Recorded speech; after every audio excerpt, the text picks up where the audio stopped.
Welcome to my presentation on automotive radar systems. Yeah, I'm quite happy to be here today. As I told you, maybe for the ones who arrived a bit late, I'm sharing all my slides with you, so no need to take photos of any slide. You can download the full set of slides from the website of our technical committee. Okay, now of course, this is an IEEE Microwave Theory and Techniques Society sponsored talk, so they are kind of reimbursing all the costs I have to travel here. So of course I encourage you, if you are not yet a member of MTT Society, to check out kind of the benefits of becoming a member on the website. Of course, so that's enough on that. Now this one introductory slide, maybe about me, to answer just a question, okay, why I am here today and talking about automotive radar systems. The reason for that is that, of course, I'm working in the field of automotive radar. More specifically, I'm working at a company which is called InnoSen. It stands for Innovative Sensor Technology. And InnoSen is located right here in the northern part of Bavaria, in a very, very small village, which is called Donnersdorf. Just 2,000 people are living there. But the company was founded there about 20 years ago, so it was cheap. I found a company there, so this is kind of the historic reason why we are there, but it's pretty close to, like Nuremberg is 1 hour away, which is here, and Munich like 2.5 hours by car. We do have 170 employees, and the origins of InnoSen were industrial radar systems. Market entrance typically was mass production of the sensors for the sliding doors, because most of them are based on radar system.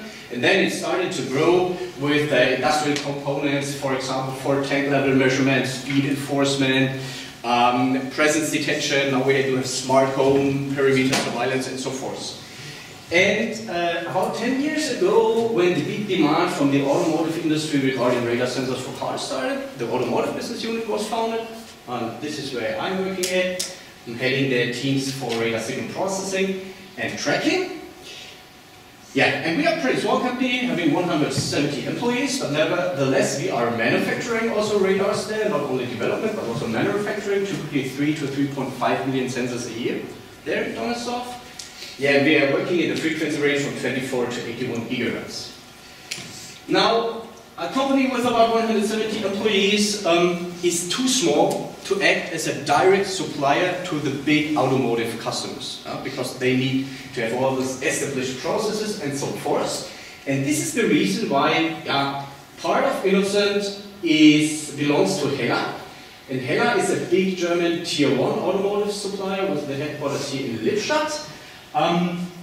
Coming from the fields of headlamp production, but now really having a worldwide footprint regarding radar and camera-based systems. We are kind of the pre-development center for HELLA, and then HELLA brings the sensors really as a high-volume product into the market. Okay, so this is the reason why I'm talking about automotive radar today. Now, if you talk about automotive radar systems, of course, the first thing you have to think about is, well, what are the automotive megatrends today? So what is the automotive industry demand? And if you look at that, typically it's those 4 fields which are of active interest today. It's, of course, the autonomous driving. You read that from the newspapers, you get that from the news almost every day. Then, of course, increasing efficiency, mainly efficiency of traffic flow. Then, of course, this e-mobility, and increasing also the safety with the vision that no one should be kind of injured anymore in traffic scenarios. And well, related to radar systems, of course, is especially those 2 fields. So this is why we are doing the radar sensors, where we do have autonomous driving functions even today, like it's the automated valet parking, which you have, traffic jam assistance, lane change assistance, and so forth. And in the future, of course, we want to go fully autonomous, which means level 5 autonomous driving, so autonomous driving without human intervention in any use case. And this, of course, is regarding the market volume quite small today, but also in the future, because only premium cars will have those functions. And the big volume market for radar sensors today, of course, is the safety and advanced driver assistance system programs, where you really have, and here we are talking about 100 million of sensors, which you have about today in the next couple of years. And this is also very important in the progress of this talk to understand that it will be radar systems, or you could say it already is radar systems, which is the highest or second highest volume market for microwave components after communications. But there is no bigger market for 77 gigahertz microwave components than this one, okay? So we are really in a high volume market.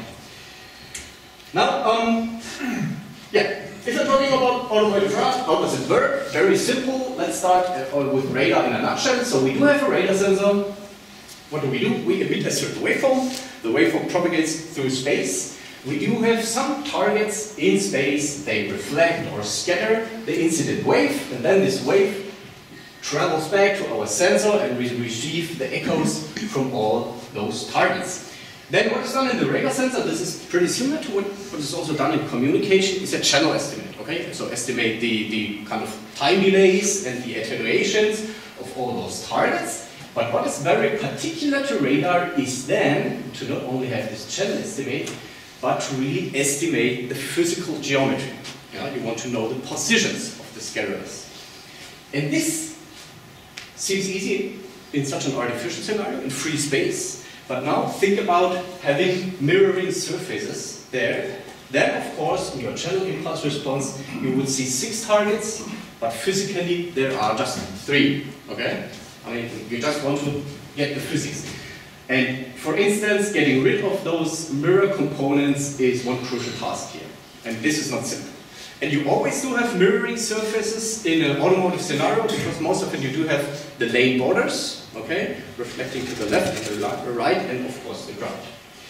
Now, in which frequency bands are the radar sensors operating? The traditional frequency band is around 24 gigahertz.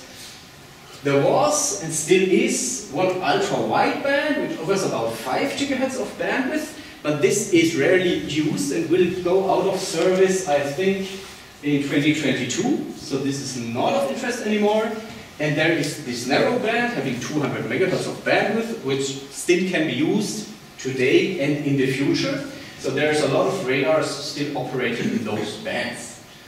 But of course, all modern developments and also this presentation focus on the modern bands, which is today the 77 gigahertz band, offering 1 gigahertz of bandwidth from 76 to 77 gigahertz, and the 79 gigahertz band, going from 77 to 81 gigahertz, or 4 gigahertz of bandwidth. And almost all new developments can support both of those bands. Then you can never have enough bandwidth, so there is some activity towards 60 gigahertz. 60 gigahertz was open to automotive use by the FCC 2 years ago. And of course, for the future, the question is, will we go higher in frequency, like 120 gigahertz and above? Now, talking about radar, the question is, why is radar so attractive for cars? And I try to sum that up on this slide. Radar is, compared to the other sensor technologies, which are camera for the car, Lidar, laser scanner, and ultrasonic systems.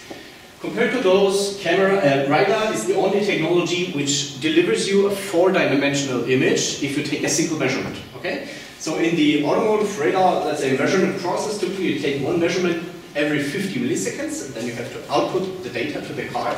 And if you take one measurement, you get a 4-dimensional image. Why? You get the range of all targets, you get the azimuth angle, you get the elevation, and unique to radar, you get the speed. So the radial speed of all targets due to the Doppler effect. Okay? And that radar also is very robust towards weather conditions, and this, of course, is very important for our functional safety of automotive radar sensors. Now look at, for example, this plot. Here we do have the nominal range, 0 to 200 meters, and the effective range, 0 to 200 meters in snowfall. So if there would be no impairment of detection range, we just would have a diagonal line here, okay? And now we compare here in purple the radar systems with, in blue, the laser-based systems, so the Lidar, and you see you have a large impairment of Lidar in snowfall. Yeah? Okay. High snowfall rate, you just see 40 meters if you require 200. And radar, almost no impairment. And the same is true for fog, mist, and haze. really extreme impairment for the Lidar, no impairment for the radar. So very robust weather conditions. And then radar also is the only sensor technology which you can integrate invisibly behind the bumper. And this is almost always done today, not for the single front radar, but for instance for the two rear corner radars you have in many cars. You cannot see them because they are behind the bumper. You cannot do this with a camera, you cannot do this with Lidar, and also not with the ultrasonic sensors. We have to do this, but I always ask the question, who was the guy who told our customers that you can integrate a 77 GHz microwave system behind a bumper which may have a metallic paint? Okay, you see. Okay, so there's some problems, and yeah, the integration loss easily is pretty large. Could be 6 to 10 dB, which means if you can provide a detection range up to 100 meters behind the bumper, if you just would take out the sensor from the bumper, you would have 170 meters. Okay, but this is kind of the price you have to pay. Then the integration effort is pretty large. You need very large simulations, including the radar and the bumper, so big structures at a high frequency to find the optimal integration point. And what about if you cannot see your radar sensors, but they are very sensitive to the environment? What about if you have small accidents, bumps in front of the radar? I see this a bit problematic. And then, yeah, radar offers quite good range and field of view. Typical requirements are detection range, 160 to 200 meters, if you are allowed to focus your beam. This is also very challenging. You should offer a very, very broad detection range for reduced ranges up to 70 meters, and also very challenging for radar, direct bumper contact detection. And this is complicated for radar because of the direct coupling.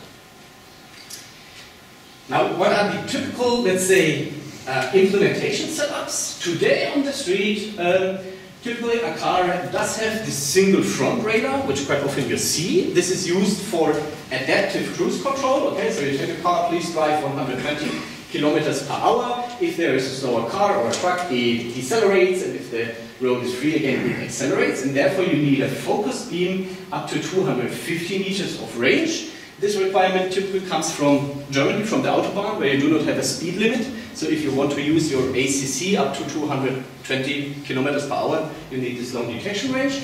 And then you do have a second broad beam offering, of course, a reduced detection range, but a broad beam, for instance, for emergency brake assist. And then you do have two rear corner radars, okay, sitting there, having one focus beam up to 80 meters, which is for your lane change assistant. Okay, so if you want to change the lane and there is a car approaching, you get a warning in your rear mirror, or also for pre-crash assistance. So if there will be an unavoidable crash, then your car can prepare for the crash, like adjusting the seatbelt and so forth. And a second broad beam for blind spot assistance. Okay? And in the future, so this is like the typical setups which you will see in 2 to 3 years. Main change is that the car now will have a full 360-degree radar cocoon, 40 up to 70 meters detection range. Okay, so every aim is monitored, typically using 2 rear and 2 front corner radars, maybe also 2 additional radars in the B-pillar. And then, of course, still having this single focused front radar, and the detection ranges, especially at the rear, typically are increased, which is necessary for autonomous functions like autonomous lane change, because there you need a longer observation time. And radar is not only of big interest for environmental monitoring, but also for interior and comfort functions today. For instance, for tailgate opening, okay, called the kick sensor. You just can open the tailgate by doing a kick, and this can easily be detected using a radar sensor, gesture control, and of very large interest, occupancy and child detection, because this feature is kind of mandatory for the cars to get a 5-star rating, I think, beginning of 2022. There your car must be able to recognize if you leave a child in there, because of those problems of deaths of hypothermia in the sun. Okay, so very high volume market. Okay, but now radar is an environmental sensor. How does the radar look like? And this is called anatomy of a radar sensor. So most important is, since it is a high volume market, keep it simple. Okay, so just use one PCB. Typically all the antennas and RF passives on the front side and digital signal processing on the back side. So from the functional point of view, pretty simple. We do have antennas and RF passives like V-lines and balanced unbalanced transformers. Then we connect to our radar front end, which today typically is a single MMIC having all the analog functionality. And then this MMIC only has digital connections to your signal processor. A high-speed streaming interface, this typically comes from the camera world, so you just stream the received data to your signal processor, and some configure and control interface, typically a serial peripheral interface, so that the signal processor can configure your front end like setting different modulation modes. Then you do all the calculations, we'll come to this later on the radar signals in the signal processor, and you directly stream out the information to the vehicle using either the CAN bus or Automotive Ethernet, which is also available for the future, and the remaining parts is power supply management. So keep it pretty simple to reduce the price. And then you take the single PCB, you take a shielding to get rid of parasitic radiation from all the feed lights and your MMIC, and you put it in a housing, plastic radome here, aluminium housing on the backside for thermal management to get away the heat, and then also plastic, the backside laser welding to make it waterproof. Now, the next thing is the antenna, especially how do the antennas look like? And traditionally, automated radar sensors look like this, having vertically polarized antennas, pretty simple technology. Typically, the radar sensor does have about 3 transmit channels and 4 receive channels, okay? You use 4 independent receive channels for direction of arrival destination. And with the 3 transmit channels, you can basically do whatever you want, what the application requires. For instance, as shown here, use different transmit antennas to realize different azimuth field of views. Okay? So if you are in the long range mode, then you use this antenna. It's long in the elevation, so you focus, of course, the beam in the elevation. And also you use a broad antenna in the horizontal plane to focus the beam where you want to point it at. And then for those broad field of view functions like blind spot detection, you just use a single branch. Okay? Now, vertical polarized series feed patch antennas, very well understood technology, very good to behave, reduce mutual coupling, very smooth pattern, pretty fine. But the problem is get that large azimuth field of view. Why? Because the radiation pattern of this antenna array, of course, is element pattern times array factor. And now if you look at the element pattern of the single vertically polarized patch antenna on the ground plane, it has zeros, plus minus 90 degrees. And those zeros, of course, reduce your maximum field of view. And this is the reason why today more and more manufacturers use a horizontal polarization. Just an example shown here, so MMIC would be there, 2 long-range antennas, and then the receive antennas down there. Why? Because with the horizontal polarization you do not have those zeros and you get more easily a broader field of view, but at the cost of some increased coupling. So especially at the receive side calibrations and getting smooth patterns is more challenging. But typically you see these today. And then there have been some different variants with the MMIC on the back side, but then you have to get the RF signals through the PCB, which is not so easy to manage. Some sort of integrated waveguides, landed polarization, and so forth. But typically it's those 2 big ones today. Next step is then building your radar front end. Now, if you want to build an automotive radar front end, we are using FMCW radar, theory will follow, but then you need those building blocks. Okay, you need an oscillator, you need a synthesizer, typically a phase clock loop, which generates your frequency ramps. Then you send out the signal using several transmit channels, typically 3. They need a switch to switch on and off the channels. They typically also do have a phase shifter. This is then used for MIMO modulation, orthogonal modulations. We will also see that. Then you have power amplifiers, you emit the waveform. And in the receiver you need, of course, some amplifiers, mixers to be revalued due to cost reasons. You filter the signal, you digitize the signal, and you directly stream it out to your signal processor. Now, if you want to build such a front end, you have different integration level options. The most flexibility is offered if you use a chipset, so you buy a separate transceiver, a separate receiver, a separate synthesizer, a separate signal processor, a microcontroller unit, as shown here. And so you hook them up on your PCB, having some RF connections, and you can build your front end. It's very flexible because you can easily scale up that. But the challenge is, it is not the cheapest one. Okay. And this is the reason why today most of the systems are based on a transceiver solution. So you get a single fully integrated transceiver having all those components in one chip, and you just have those digital connections to your microcontroller unit. And those transceiver might have a local oscillator output and input so that you can cascade them to scale up and really build big MIMO systems typically used for the single front radar systems. The next integration level, and this can already be seen on the market as chipsets today, is that you take your signal processor and your transceiver and put it in one chip or in one package. Makes it more cheap. The problem here is those two guys, they are the two hottest components in your design. Now you put them in one package. Okay, so makes thermal design more challenging. And of course, the next integration level, also available for 77 GHz and 79 GHz sensors, but especially of interest for like 120 GHz above, is also to integrate the antennas in the package. Okay, and then you have single chip radar. There's also some engineering samples on the streets of that today. And then regarding technology, I'm not a technology guy, but it started with 77 GHz sensors, GaN device systems in the 1990s, of course not chipsets, but yeah, discrete components. Then it went over gallium arsenide, and today you have silicon germanium BiCMOS and silicon RF CMOS on the market, but typically the volume here is larger with RF CMOS because you can more easily integrate digital functions in your transceiver when using RF CMOS compared to silicon germanium.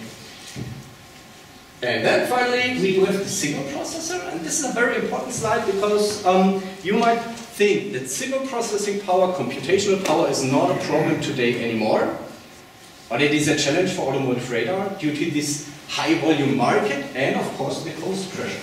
So we do have limited computational power. Typically we do have 1 to 2 megabytes for storing the received radar data. Okay, so we send out a radar signal, we store the data in that 1 to 2 megabyte of RAM, and then we have to process the data to free the RAM and to be ready for the next measurement after 50 milliseconds.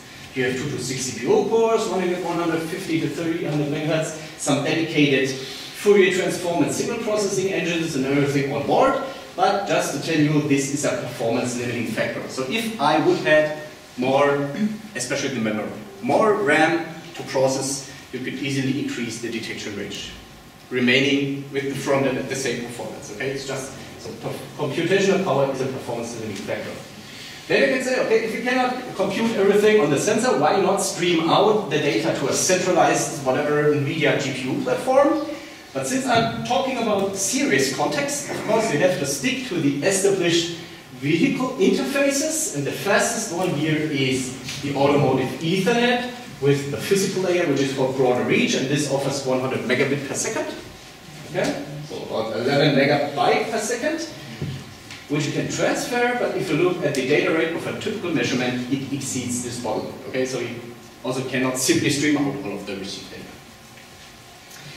And now this is the typical signal processing of flow. We will have a detailed look at in the next couple of slides. And this includes the traditional radar signal processing chain, as you might learn also in courses. So we should receive the data. We do some ADC data pre-processing, 2D frequency estimation. We will see details on that in a couple of slides. Detection, direction of arrival estimation, then tracking and object processing. So analyze those point clouds and really classify and detect objects like there's a truck, there's a motorcycle, there's a pedestrian. This information then goes into another software component, which is the function. So the function would analyze, okay, where is the other car, and then decide really, send out the signal to, for example, flash up that warning light. Okay, so everything is taking place in that sensor. And basically we can route out data from any domain here to the car. So if the bottleneck here allows to, you can send out analog, so ADC data or FFT data, detections and so forth. And the radar sensor only, in addition, does have input. Okay, so we need input from other radar sensors. Why is that used for? This is used in this typical 2 rear corner radar setup. There you have one sensor which just does processing until detection and then streams out all the detections to the other sensor. The other sensor does the data fusion before tracking and then does tracking on the fusion data. Okay, and then sends out that information. This is why we need info of the other sensors. And of course we also need information of the vehicle, especially like speed and steering angle, to really calculate what is our speed and what is the true speed of the other targets, because we just see Doppler effect, but if we are moving, of course, we introduce a Doppler effect. Okay, and now on this slide I will just try to give you a visual impression and some explanations without going into theory too detailed, how the signals at those different domains, 2D frequency estimation, detection, and tracking in object processing look like. Scenario is a test drive on a German road. We do have two rear corner radars. The rear right sensor is here on the left side, because we're looking to the back, and the rear left sensor would be here. Now, first look at the FFT data. This is rear left sensor, this is rear right sensor. Each sensor actually looks like two sensors. This is because they are simultaneously using two different modulations. Short range modulation, long range modulation. We will focus on the short range modulation, and regarding the axis, this is the speed axis with zero velocity here. Okay. Positive velocity here, so targets like with increasing range and targets approaching you on the negative velocity side. And this is the range 0 to 24 meters, okay? And now we will see if the video works correctly. Yes, it does. Okay, we're driving there. You see some targets coming up there, and I will just fast forward so that we may see some interesting things. Okay, this looks good. Okay, now what do we see here? So just focus on the short range modulations. Rear left sensor, here on the right side, rear right sensor on the left side. Very particular, which is always used in automotive radar systems, are those parabola-like structures you see there. So I give you 3 seconds to think about where those structures might come from, and then I will give you the answer. This is very particular because those structures is your road boundaries. Okay? So why? So the bushes here, okay, they are generating those structures. Why? Now let's look at the rear right sensor, which is here. The targets, which are very close to our sensor, only do have tangential velocity, which do not create a Doppler effect. And this is why they are here at 0 speed. And the farther the targets are apart, the more radial velocity component they have. And this is why they are spread out here in velocity domain. Now, if you measure the distance of 0 velocity to so the range here, then exactly this is your distance to the road boundary. Now let's look at this sensor. We have a larger distance to the road boundary, and you see that the 0 velocity component is over here. Okay? So this is how you can kind of place your car on the street. And of course, if you take the tangent here of the velocity, this is your ego velocity, the speed at which you are moving. Okay? So this is how you really can interpret the data here. And then we do have those other targets. The contrast here is very limited, but for instance here at this point you can see this P in light red. This is exactly the cars and the motorcycles which are there here behind you at 0, almost 0 radial velocity. Okay? Now this is what we call the FFT data. Now the next step is to analyze those FFT data, and this is what is done by the detection, and to generate a point cloud of scattering sensors from that. So your car is here, here is 200 meters. In blue you see a kind of estimated lanes from the steering angle, and here you see the point clouds from the other targets, okay? Motorcycle and the cars, and 2 different colors because this is the fusion data from the rear corner sensors, okay? This is how the targets are then approaching you, and this is of course your road boundary. It is a bit filtered. Typically you have much more targets here. Just try to filter out all the targets which are not relevant there. And then of course you will have to analyze those point clouds and only extract the relevant, what we call dynamic objects. And yeah, this is what the tracker generates. Analyze those point clouds, and if you are sure that this is an object, like a car or a motorcycle, then generate a box where this object is at. Of course, those boxes do have attributes like which class is it, which extension has it, and so forth. And this then would be the next signal processing block. You have seen it in blue. This is the function. Just simply check if one object is, for instance, in your blind spot. This is should not be there, it's a ghost object, in your blind spot warning region, and if yes, then send out the CAN message, for instance, pull up the warning light. Okay? So this is how the data flow works. Now, pretty interesting, I told you that this guy here, the tracker, separates the dynamic objects from all detected targets. Now the question is, what can you do with the remaining targets, the static targets? And since you do have information about car movement, you can set up a global coordinate system and then just plot all the static targets in a global coordinate system.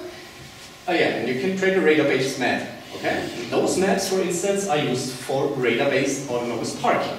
Because you see, you can easily detect like cars parking there, you can detect the cornerstones, you can even measure the height of the cornerstones. So it's pretty straightforward to generate, and you see that it's pretty detailed, pretty easy. It was just created with having 4 radars in the front bumper. And then you typically take this point cloud and send it to the parking function. We often call this the objects and fences interface. You analyze those static point clouds, and you can detect the parking spots, potentially parking spots. Okay, now enough videos. Now let's dive a bit into theory. We had this picture before, talking about frequency range. Now the question, of course, is which kind of signal waveform do we use? If you do radar, you have a large choice of waveforms, particularly, or you could use any waveform as long as you know how it looks like. Very intuitive, of course, with the pulse waveform. Send out a pulse, wait until it returns, count the type. You have the range. But today, all automotive radars are based on frequency modulated continuous wave. So basically, send out a continuous wave which is modulated in frequency. Okay. For the future, we might see OFDM, solar random radars, but current developments typically are all focused FMCW, and also what you have on the streets today. Now, how does FMCW work? The basic principle is shown here. So send out a single chirp, shown here in blue, time domain signal here, instantaneous frequency shown here. This chirp propagates through space, hits a target, is attenuated, returns. So you get that received signal, and if you look at the instantaneous frequency, you see something interesting, because there is an instantaneous frequency difference between those two ramps, okay? And this frequency difference is only dependent on the time delay, okay? Which means, and the time delay, of course, only is dependent on the range of the target. And this means, if we measure this frequency difference of transmitted and received ramp, we get this time delay, because we know mu, the steepness of the ramp, and from that we can calculate back to the range. This is the basic principle. Now the question is, how do you implement a system which measures this instantaneous frequency, and this is how you do it. So you send out your ramp, and you simultaneously provide the blue signal to a mixer, and then you multiply blue signal with red signal, okay? You multiply those of those, and what remains is a cosine at the output of the mixer, oscillating at exactly this difference frequency, and another cosine oscillating at the sum frequency, so very high, like 140 gigahertz or so. And to get rid of that sum frequency, you use actually a low-pass filter, in reality it's a bandpass filter, and then you digitize that signal, so you digitize the cosine oscillating at this frequency. Here is the formula of the instantaneous phase, and you see exactly this is this range-dependent frequency component.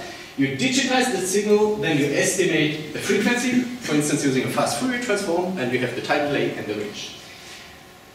There is a problem, because if the target moves, then this ramp also is shifted in the vertical domain, and then you have one measured frequency, the IF frequency, but two unknowns, the speed and the range.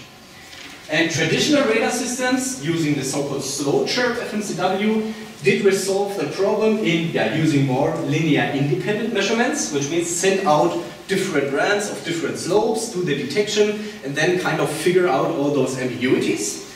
But today we do it a bit differently. Instead of sending out different ramps with different modulations and then doing like ecoherent processing, we send out several very short chirps, 128 to 256 very fast, and we do coherent processing of those chirps. So how does it work? So we send out 128 chirps, and we collect the received signals in the data matrix. So all the received samples from the first chirps go into the first column of the matrix. So this is the received data of the first chirp, second chirp, and so forth. The dimensions of this matrix rows are the fast time. Why? Because here you do have pretty fast sampling, and the columns are the slow time, because hopping from column to column means hopping from chirp to chirp. Okay? Then you have this data matrix. The mathematical model for the instantaneous phase along this data matrix looks like this. Now, if you select the right modulation, so your sequence must be short enough that you cannot observe change in range, actually that you can do coherent processing, and you have to use wide-band chirps and so forth, then the instantaneous phase when walking along the rows and columns of this matrix reduced to this form. And this is pretty interesting. Why? What does it tell us? If we walk along K, the fast time, then we do have a linear component here, so a frequency, which is only dependent on the range. Okay? And if you walk along L, the columns, then your phase changes also, but it changes only dependent on the velocity. Okay, so using this method, you separate range and velocity into two orthogonal components. And now what you have to do is to estimate both frequency components, and this is done by the 2D fast Fourier transform. This is why it's so important, and we do have hardware accelerators for that. So this would be the received data for one moving target. Slow time, fast time. Why is the target moving? You see that because those equiphase parts, they are tilted towards the slow time. If the target would be static, they would be all parallel to the slow time. Now this is moving. Now you do the first FFT. Order does not play a role. For instance, here the range compression along the fast time, which means you collect all the energy into the according range spin of the target, and then you do the second FFT along the slow time. Of course, this is just the magnitude, so the phase would vary more, and then you collect all the energy in the appropriate speed bin, and you get a single peak exactly at the speed and range of the target. And this is how those pictures are then created. And this is also very important to understand, because what FMCW radar now can do is it can separate in both range and speed. What does separate mean? The question is, if you do have two targets, and this is one of the most crucial, let's say, performance metrics for the radar, is separability or resolution. How close may those targets, for instance, be that you can see them as two targets, so that you do get two peaks there? Okay. This is only dependent on the bandwidth you use, pretty similar formulas. And for instance, if you're using 800 megahertz, the resolution limit is 18 centimeters. Okay? At 18 centimeters and above, you can separate. Below, you see a single target. But now with FMCW, or fast chirp FMCW, the targets can also be at the same range, but if one moves, you can also separate, because then the peak shifts in velocity dimension. Okay? And this is very important to understand, that this radar type and all range, or all radars which do Doppler processing, they are very good as soon as they are moving, or something is moving. They are bad if you are in a lab and just do a measurement. Why? Because then all your scatterers are on this line. You do not utilize this velocity separation. So very important to understand. Yeah, and this is then the basic processing flow. We had this before. We detect the targets just using a threshold here, and you basically can set up a target list containing all those targets, and from that you can generate this picture, but one information is missing, which is the direction of arrival estimation. We'll come to this later. And the measurement cycle looks like this. Okay, make one measurement or two measurements, and then do all the calculations, and after 50 milliseconds do the next measurement.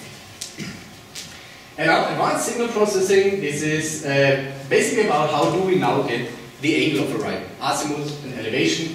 And this is one of the hottest topics, because increasing angular resolution, I would say, is one of the most active research topics. Now, if you want to estimate the angle, of course, on one receive channel is not enough, and this is why we do have typically 4 receive channels available.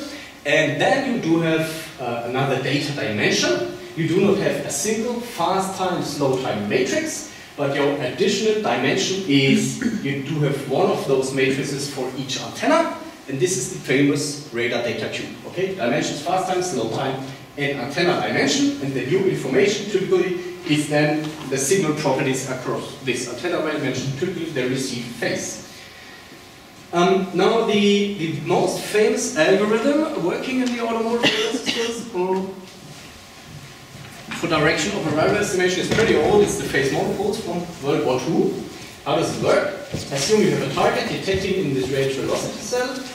Now you want to calculate the angle of that. You extract all the antenna signals. And since you know the spacing of your antennas, for example a 4-element uniform linear array which has lambda over 2 spacing, you have a model depending on the direction of arrival. As you measure a phase difference, and since you have this model, you can say, okay, if I know which phase difference I measure dependent on a certain direction of arrival estimation, well, then I can also calculate back. If I have the measurement, I can calculate back. And this exactly is the model. So the lambda over 2 pair shown here in blue, so depending on the azimuth direction of arrival, you measure a certain phase difference. And then for the other elements, which you have larger spacing, like lambda spacing or 1.5 lambda over 2 spacing, of course, you get different functions like the orange and the green one. And then you have your measured phases or phase differences between the antenna pairs, and you just can calculate back to your true direction of arrival. It's very important to have this lambda over 2 pair because this is the only function which is unambiguous. Okay? If you just had the orange one, you had this measured angle, you were ambiguous, you cannot uniquely decide which angle it was. But the larger elements are also very good because, let's look at the green one, it's less sensitive to noise. Okay? So if you have noise here, then because the blue one is very flat, you get a large uncertainty in the estimation, but if you have a steep curve here, then the same noise does have less influence. Okay? And this is why then you take all your phase differences of the antenna elements. Okay, you do a renormalization, take the sinus to the -1, so invert that function, and then you do a weighted summation typically of all your measurements, and the weighting is larger for increasing antenna spacing. Then you can calculate back to the angle. This is the workhorse, can be done for hundreds of targets each cycle, but the problem is you do not have, this algorithm does not separate in angle, okay? Now if you do have 2 targets, not moving at the same range, but at different angle, what would happen here? We just would see one target at some angle, maybe the angle in between. Okay, so we do not get resolution in angle. But we want to have resolution in angle. Why? Yeah, parking scenarios, automated parking, because there your speed is 0, so you lose this good property of speed resolution, so you won't have angular resolution, or if you have 2 targets at the same speed, or specular multipath reflections and so forth. Typical requirements is separation of targets spaced 4 to today even 1 degree in azimuth. And if someone of you is working with direction of arrival estimation, of course, there's a typical toolbox in signal processing algorithms. You can use Bartlett beamforming and then going higher in, let's say, super resolution performance. Very famous music and Esprit algorithms up to compressive sensing and maximum likelihood estimation. But what is very challenging for us is those 2 particular problems. All the signals we have to separate are, of course, coherent because they are in the same range velocity cell. So same frequency, just phase difference. So it makes no sense to compute any spatial covariance matrices, whatever, what you could do in communications where the signals are incoherent or even statistically independent. And just have one snapshot. So you also do not have several snapshots to get good statistics of your received signals. And this makes it very challenging, and a lot of those fancy algorithms from literature are just unattractive. Okay? Like music is not so attractive because of those problems. Now the question is, why is it so hard to get this angular resolution? I think most of you maybe are familiar with that, so I'll take a little bit shorter. Because, I mean, the camera can make a nice picture, why can't the radar do a good picture? Okay? So where's the problem? Well, the camera, of course, does take a wave field, then applies a lens, which basically is a Fourier transform, and then samples and record on the imaging sensor the Fourier transform of your wave field.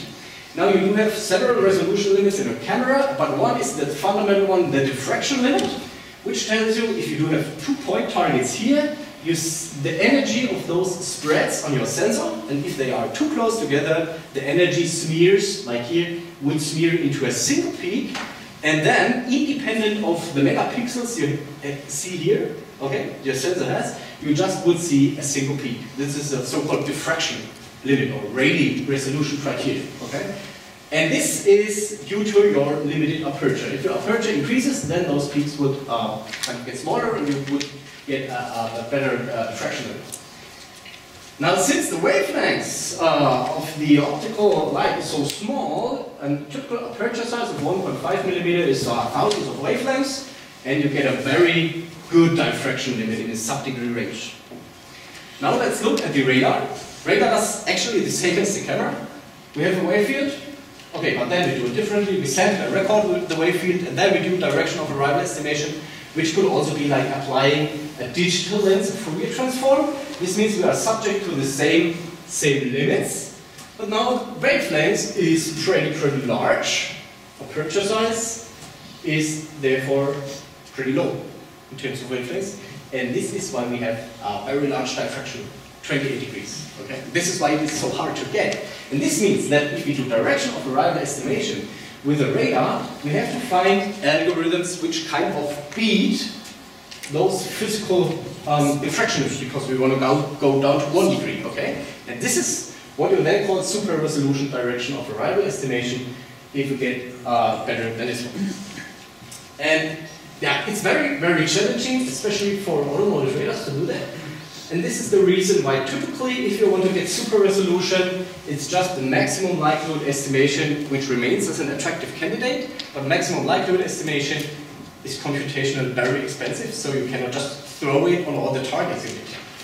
And therefore the typical direction of arrival estimation workflow today looks like this. Use the phase monopoles algorithm for all the targets you detect. Then you have an angle, which is based on an assumption that it is just one target. Okay? Then you take this initial estimate, and using this you apply a very computationally simple model order test, which compares your received signal with this assumption. We have an angle and it should be a single target. And if you have two targets or more, then this model order test can say, okay, your antenna signals do not really match your single target assumption. And then, if this indicates, well, there should be more targets, only then you use the maximum likelihood estimation, and if not, you are done with your phase monopoles. Okay, so this is the typical workflow today. Problem is that even if you apply maximum likelihood, typically you win a factor of 2 to 3 below the physical resolution limit. This means for a 4 antenna receive array uniform linear, you get 50 degrees super resolution kind of performance due to the single snapshot and so forth, which is not enough. So we need more aperture, and this is typically implemented using MIMO radar. Okay, so all commercial radars do have MIMO capability. It's the reason for using identical transmit antennas. We had different transmit antenna patterns before. Now the question is, why should we use several transmit channels which do have identical antenna patterns, and this is to implement MIMO. So what can you do with coherent MIMO radar? If you use MIMO, this means kind of transmit orthogonal waveforms using different transmit antennas. You can generate from, for instance, 4 physical receive antennas, a virtual receive antenna array, which looks like having 12 antennas. Okay? And the geometry of your antenna array is can be just simply calculated by taking this antenna array, receive antenna array, and copy and paste it to the transmit antenna positions. So what you can do with MIMO is you can easily expand your aperture, both in azimuth and also in elevation, which is very complicated to achieve physically because you cannot place the long antenna elements at a lambda over 2 distance, but you can do this with MIMO. And you can place 2 different antennas on exactly the same position, which is also physically not possible, but it's possible with MIMO, and this is very good for calibration or mitigation of some velocity effects. So if you do MTT and MIMO, you have moving targets, it gets more complicated. And this is, for instance, why those transmitters do have pretty fast switches, which can be switched for each chirp, and also phase shifters. You need those elements to kind of introduce an additional modulation on your FMCW signals to get the orthogonality. Now the future aspects, there's a lot of topics in this full set of slides. Today I will just talk about a couple of those future aspects, and if you're interested, of course, we will have time after the talk to go deeper into the discussion. But one big challenge is interference, okay? So hundreds, millions of radar sensors are sold today. So we will see a lot of radars on the streets in the near future. And what happens if they are interfering? Because they are all using the same band. Then the first thing to know is that FMCW has some inherent robustness towards interference. Why? Because first of all, well, we are using a pretty small duty cycle. So you have a short measurement time, and then you do calculations here, but do not send out data or signals. So there's a certain probability that the other sensors kind of send out data when you are not sending. And then very important is the pretty small receiver bandwidth you have. And compared to your sweep bandwidth, the receiver bandwidth really is little. It's like a couple of megahertz, okay? You're using gigahertz of bandwidth. So when you encounter interference, typically it looks like this, that the other radar sensor signal crosses your signal, okay? Goes pretty fast through your received bandwidth, and then what happens in your received signal is that you just observe a single spike, okay? What happens? A spike in time domain means that the interference energy is spread out in the frequency domain. And to mitigate this, typically you do have detection algorithms detecting the spike, then you remove the samples and you interpolate over it. And that's good for today. But of course in the future, assume that in each measurement you have 20 spikes, then it's a problem. And it is still an open problem, so there's no solution for that. Yeah, here is the illustration. One radar sensor, again having two modulations, and I put like 3 other radar sensors really pretty in the front of the radar sensor, and then you can see how the interference, if it is there, kind of spreads out over the frequency domain. Now, then a couple of things we are doing with the radar sensors, doing some research and then publishing it. Of course, we are interested in actually characterizing this interference and looking at what is actually happening on the streets. Okay, so what are the interference scenarios?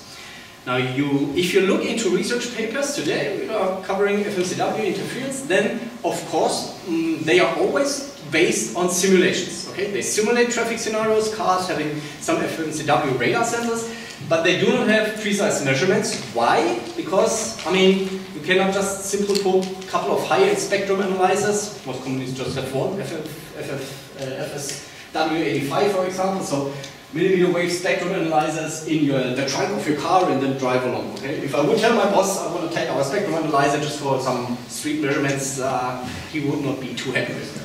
And this is why we did some research project. We said, okay, those FMCW radar waveforms, they are pretty flexible. So can't we just use them as spectrum analyzers? So what we in fact did is that we did a lot of software modifications and we switched our sensor to a very fast sweep operation. Okay, pretty fast, faster than any sensor you have on the street. And what happens then is that you, in blue, are always faster than any interference signal. This means your own signal intersects a couple of times with a possible interference signal. Okay? And what is now done here is, actually if you look at what's happening here is that your sensor does the same as a spectrum analyzer because you sweep a bandwidth through a band which you want to observe. Okay? Now what happens if we see that intersection, we see that spike. Okay? The position of that spike is depending on the instantaneous frequency where we see the intersection. So from that we know at which frequency we intersected the other ramp. Now if you do a lot of those measurements and look from above, you can generate this time frequency measurement, the spectrum. Okay? And this is what we did. So we modified the radar sensor, we're driving on the streets, and then is, for instance, see this is a Volkswagen which has a Bosch radar sensor which uses slow chirp radar waveform. You see the different modulations, and this is pretty nice. Then you can adjust your modulation, kind of zoom into that, and it's pretty cool because it's a simple method to really now be able to measure interference scenarios on the streets. And you have your measurement devices directly in the bumper where the true sensors would be, and you even have 4 channels per sensor. So you easily can have kind of 16 spectrum analyzer channels in your car. Yeah, this is then how one of those measurements look like. It is a real-time operation. I will do some fast forward here to not lose any time. Here you see, for instance, on the outbound of Volkswagen Golf, and this then just is those received data which is streamed to our measurement platform. So we just stream out the data using the Ethernet interface of that sensor. And we will continue work on that, but it is pretty interesting, and I think this is also the first kind of stream measurements using such a system. Will be on IMS this year, yeah. But the great future challenge, of course, is that one, and there is no solution to that yet. Then, of course, the question is, should we use different waveforms like OFDM, observer, and radars? Why should we use different waveforms or new waveforms? The only reason is this: increase waveform flexibility. Some authors claim that pseudo-random radars or OFDM are the solution to the interference problem, but I will say they are not the inherent solution. They offer more flexibility to handle interference, but OFDM or pseudo-random radar is not a solution to the interference problem. And then, of course, you want to have more flexibility for scaling up manual systems to get this orthogonality, for instance, between 8 transmit channels. This is hard to get using FMCW. And for instance, maybe for using RADCOMs or communication over radar. And it can really sum up the difference between FMCW and the alternative waveforms using those two boxes. Today we are using FMCW, and what is the big benefit is that we are getting gigahertz performance in terms of range resolution, because this only depends on your RF bandwidth for any radar waveform, but just for megahertz coast. And this is why FMCW is so attractive, because you just have to sample and store data using this tiny little IF bandwidth.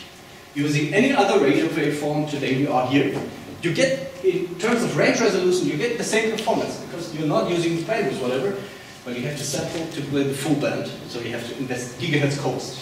High-speed A to D converters, and also you need big memory. But, of course, limited waveform flexibility, you can just sweep up, sweep down, use different slopes. Here, full waveform flexibility. But the challenge is this tremendous increase of data you have to acquire. But acquiring is not the end, but also you have to process it. And I told you that already today this 1 to 2 megabyte of RAM is the limit.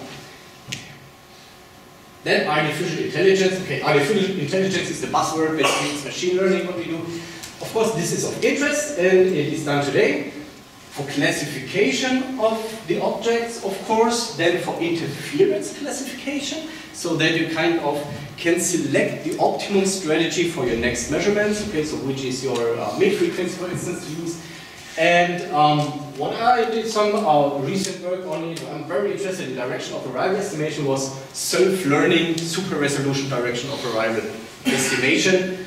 We did some publications on that. It's very interesting, actually. We showed that you can just take some multi-layer perceptron network, train it on, for instance, an echoic chamber data, and you achieve the state-of-the-art performance without having to be an expert in direction of arrival estimation. Okay, so this was pretty interesting for us.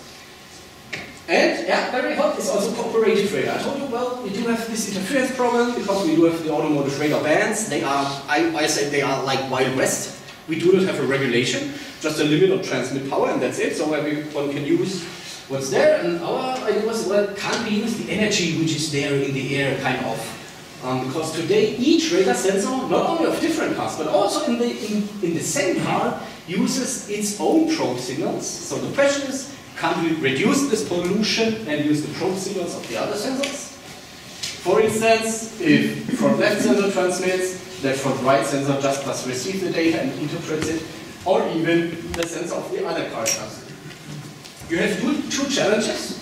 One is, of course, the geometry. It's more complicated to do this physical geometry estimate from the channel estimate in this scenario, because now you have a bistatic radar scenario. This is not addressed by us. But even more challenging is the synchronization. I told you we do have this narrow, tiny little bandwidth, and typically we see the RAM crossing.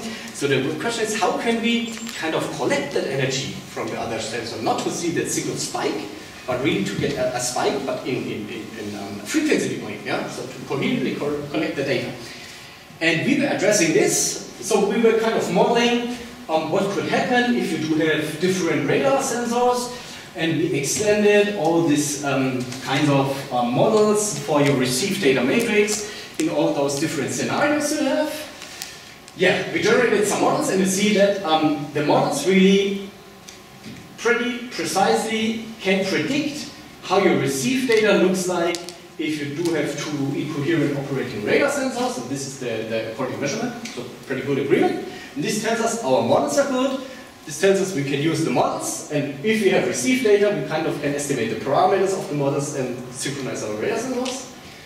Yeah, and actually this is how we did it. So we implemented synchronization on our radar sensor. So we first do a raw pre-synchronization to get used to kind of what does the other radar sensor do. And then, yeah, because you have a lot of problems with noise and time jitter, we do something like this. So this is one of the chirp sequences, having for instance 200 or 128 chirps of the other radar sensor. And then we can use part of the other radar sensor's chirps. We use a tiny little pre-synchronization, then we do some timing adjustments, and then you can use a big part of the other radar sensor for cooperative measurement. And just to illustrate the results, we had that before.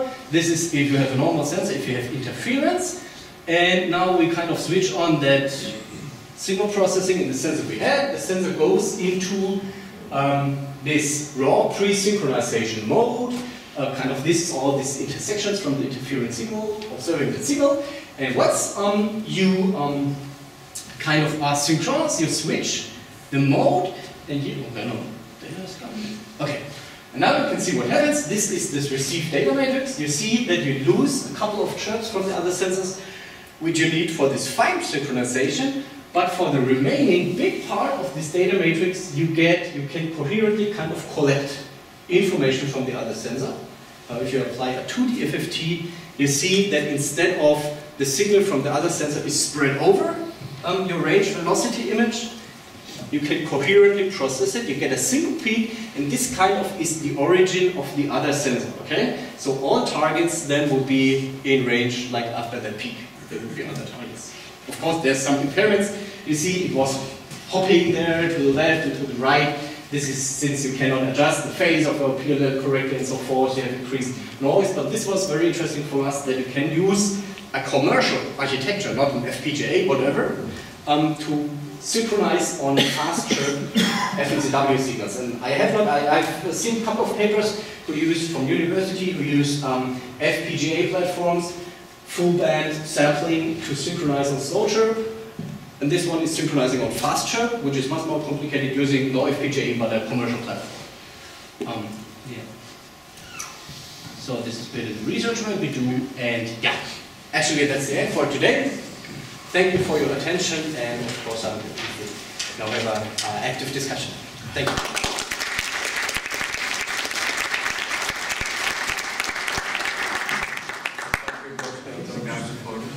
Presentation. So we may receive questions, and we will also have tea and pastry, and we will also continue questions and answers there. Yes. So yes. Thank you very much for this very good presentation. My question is about the maximum likelihood method that you have used. As you pointed out, it's a very expensive algorithm, and when I look at your hardware, it is working in 300 megahertz.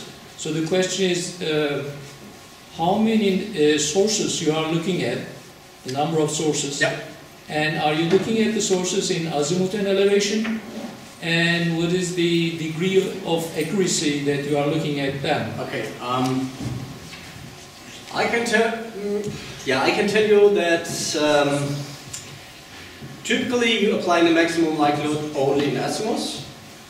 Okay, not in elevation. Only in azimuth. You separate in azimuth because then you do not separate in elevation, because once you separate it in azimuth, then you can apply just the phase monopoles or whatever in elevation. Okay, because it would computationally be too expensive to do that in both dimensions, and reduce the amount of targets. Not very much. You're not looking for. Of course, I cannot give you the details of the implementation. But so you are on the right way. It's computationally very expensive, so you're using it, but you cannot separate like 7 targets or whatever. Sure, you have 4 antennas on. Yeah. Okay, but also, why didn't you consider the forward-back spatial smoothing and use music, because it can solve the multiplet problem or coherence problem? Yeah, well, the FBSS, or yeah, forward-backward or spatial smoothing. I mean, spatial smoothing, you lose one antenna. Yes. For forward-backward smoothing, we have not been looking so much on that. Actually, but we had some, as a person, I have not been looking so much on that, but we had some problems there, especially with there's some publications with the coherency problem. Now, because assume that you do have two targets, and they can have different relative phase. Okay? And as far as I remember, music has also some problems in there, even if you use the FBSS. Maximum likelihood is pretty robust there. But the problem with maximum likelihood is that if you don't search the elevation, then the azimuth angle that you get is wrong, usually. Yeah, that's a problem. But typically, since you are focusing pretty much on elevation, so there's also a lot of, let's say, empirical knowledge on how to implement the algorithms, how to reduce the dimensionality of the problem, because I know that, well, the typical driving scenarios, using my focused antenna pattern, I know that most of the targets, you know, so typically this is how you really get all these algorithms then implemented in there. Yeah. It's not like, it's really not like using the reference kind of framework implementation. Yeah. Thank you. Great question. You talked about microradars and like having multiple transmit and receive antennas on board. Yeah. How do you deal with the leakage between those different channels? Like between two transmitters, there will be a leakage problem which will limit the dynamic range of radar when detecting like far away targets. Yeah. Well, so typically the leakage between the transmit antennas is not a big problem. Of course, the big challenge is the leakage between transmit and receive antennas, which kind of results in that you get. We had that here. You can see that maybe here. No, here it's considered. Okay. Due to that leakage. Typically, you get here in this short range, a low speed regime, you get a lot of energy. Yeah? Because the leakage is a short time delay, so you collect all the energy here. Typically you tackle this by kind of implementing bias compensation algorithms. So. But it's a problem on the receive side, especially what I told you regarding this direct bumper contact detection. Because if you do not kind of compensate for the leakage, of course you cannot detect in this near range bits. I was wondering about your computation budget. So from starting from your raw measurement until you have your output, you have multiple stages like signal processing, detection, sensor fusion, checking. So which one requires the most computation power? Typically it's it's what we call the raw signal processing. So this is everything from FFT data to having the detected targets, this target list, and the tracking. I would say it changed a bit, but today it's maybe the tracking which takes the most computation. Okay, so then you have the budget to have some complex algorithms there as well, maybe? No. Okay. When there are two radars in the same platform, and when you are communicating the information between those, do you communicate the measurements or the estimates of the trackers?